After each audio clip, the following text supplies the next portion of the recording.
I'm Hearne.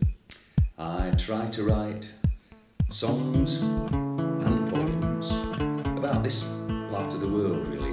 I suppose in the idiom of this part of the world. Probably for me include the way we speak, the words we use, the landscapes we live in, and our most recent community histories, I suppose. What is it I love about my work?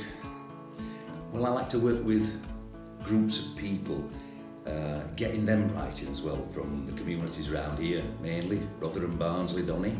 And I think one of the great joys for me is when you see people making a connection with something in themselves, something that switches them on, that can actually transform their lives all of a sudden. A lot is made, I think, in arts funding circles of what they call emerging artists. Working with emerging artists is what it's all about.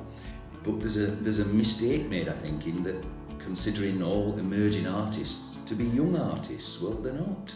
People emerge into their art at all kinds of ages, and one of the greatest joys I've had in recent times has been working with people over 60 who worked all their lives, if you like, brought up kids all their lives, and suddenly got some time and found themselves emerging into creative beings, into literary or musical beings.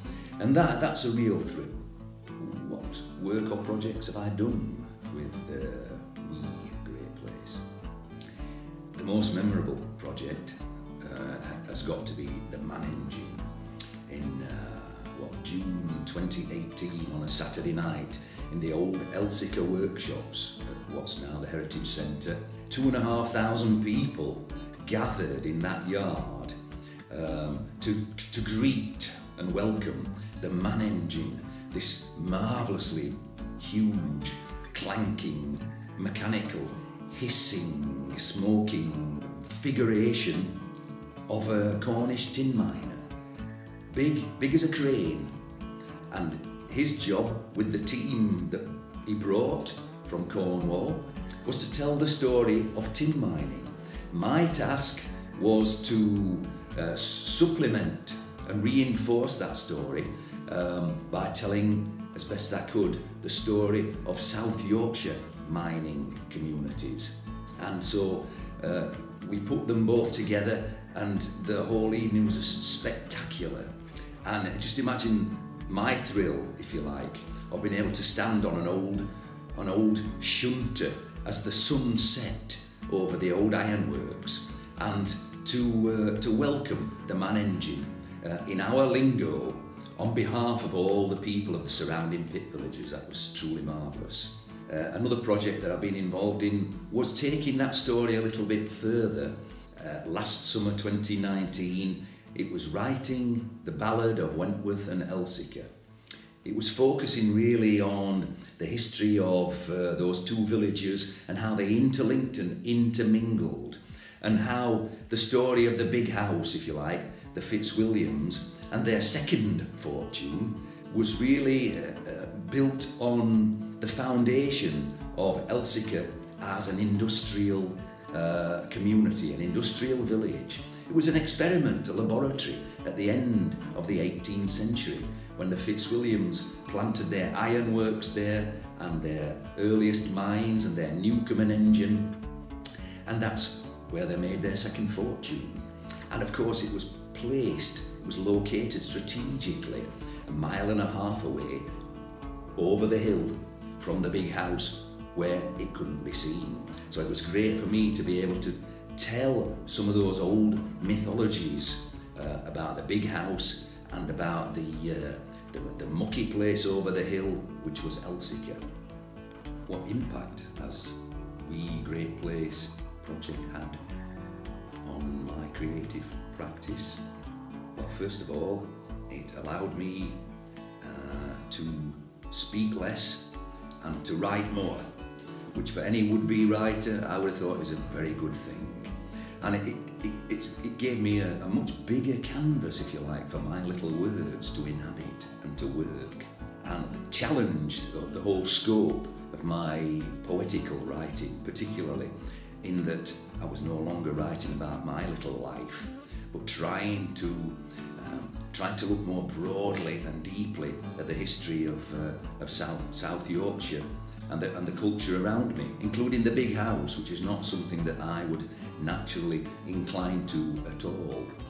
It's also helped enormously to help me take my work out to bigger audiences, and to audiences really that weren't expecting to listen to poetry. In that sense, they've actually helped me to put my art on the line. One of the things that I was involved in over the autumn with We Great Place was our Democracy of Words project.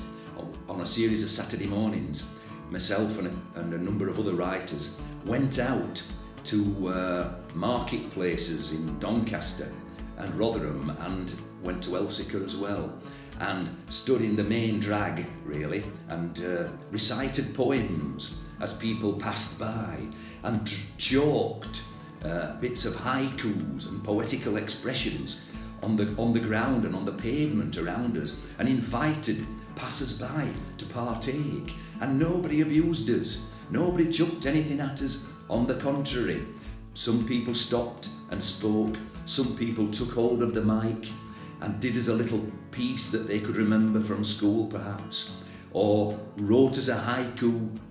In that sense, the democracy of words is where really all writers should find themselves from time to time, standing and performing on the tiptoes of their wits. What have been the highlights for me of the We Great Place project? I think it's got to be the live performances, the wide slate really of live performances that the project has organised for me and with me, and brought in so many people who really didn't expect sometimes that to be confronted by art. At the same time, I've been able to witness an expansion, if you like, a broadening out of definitions of what art actually is, and seen that realisation in members of audiences, but I've also felt it myself. Art as a shared experience, art as a spectacular. I'd only ever seen it on the screen before, really, something like the Man Engine. Art as something outdoor, art that has shared snapshots, if you like, of previously unconsidered aspects of our own lives and communities and cultures, and being represented with art that's about us, if you like, and not just about them. It's helped, I think, to fashion in some areas around here, the dawnings of new realisations of what this art stuff might actually be about. What should be the legacy of the We Great Place project? I think the legacy, hopefully, is at least twofold. At one level, I think, certainly in some areas, in the environment of Wentworth and Elsica and surrounding villages, a new appetite, if you like, has been installed amongst people, which I hope will be a lasting appetite for, and expectation in these communities, for more of this inventive, energetic, down-to-earth, creative activity that's called art sometimes, within which people can see and consider aspects of their own lives, experiences, histories, identities, in which people can see that represented to them. I think that appetite has grown somewhat, and I hope it will be sustained. I think that's one major part of the legacy.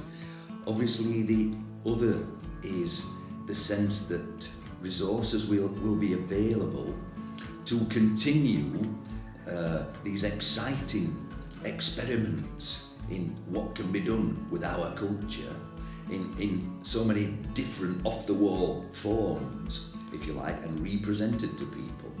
Hopefully resources, and this is very idealistic, will be sustained, or new ways of securing those resources, perhaps from communities themselves in a small way, might actually be discovered. Why does this kind of work matter in places like Barnsley and Rotherham? Well, I live in between Barnsley and Rotherham, in the Hearne Valley. It would be a truism to talk about how the heart and spirit was ripped out of these communities quite deliberately in the 80s and 90s in the pit closure and deindustrialisation programmes. A lot of that's been said, but it hasn't all been said.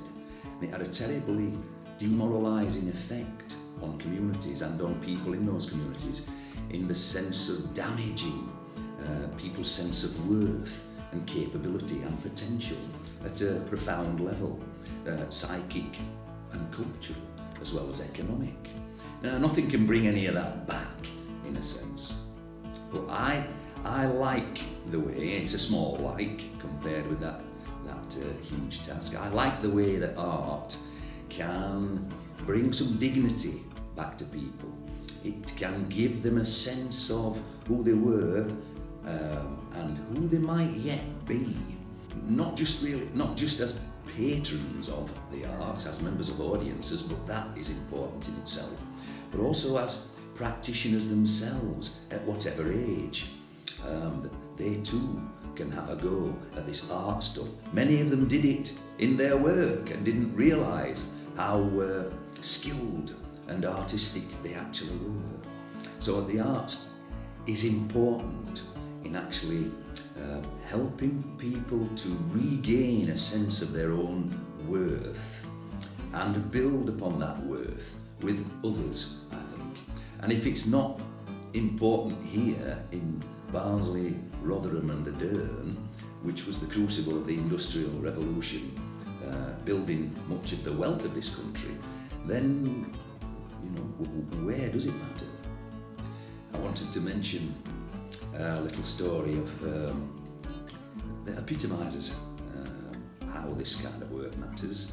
At the Democracy of Words event in Doncaster Market, we were standing there on a misty October morning. Crowds of people were passing good-humouredly, many were listening, some weren't, some were shaking their heads. Market stall holders were barking out their goods good-humouredly, and we were having a little bit of banter with one and all. And Roy Blackman from Rotherham, 83-year-old ex-steel worker, had traipsed all the way over from Swinton with his partner in her electric wheelchair, both of whom read poems out in their turn to the passers-by as they traipsed past. And then Roy finished us off, if you like, with his great anthem to 90s post-industrial South Yorkshire. It's called Fare Thee Well South Yorkshire, and it's about how skilled men who worked in steel and mining were now having to move abroad to find work for their skills. And he got everybody singing this fantastic chorus. Fare thee well, South Yorkshire, now I'll find work in Dusseldorf or Rome. Fare thee well, South Yorkshire, and ciao, bonne chance, auf Wiedersehen, my home. Finally, a little snippet, which I'll never forget, I don't think, from Elsica. Well, two things. We were reciting our poems. An elderly gentleman came up and said, I think I can remember Wordsworth's Daffodils, the whole thing. So I handed him the mic and said, well, go on then, I'd love to hear that. And there he stood in the middle of Elsica old workshops with his family around, looking absolutely chuffed and delighted. And he proceeded to recite the whole piece, Jocund Company and the lot. The second almost topped that, I think. A young woman came up and said, I can recite the first 30 lines of Beowulf in the original. So I said, well, come on then, and handed her the mic. And sure enough, that's what she did. Bam, bam, bam, in all its guttural, alliterative, Anglo-Saxon sumptuousness. 30 I wasn't counting, but out they came, all that Anglo-Saxon, basic, quintessential English poetical matter. It's not very often you see that on Saturday morning in South Yorkshire.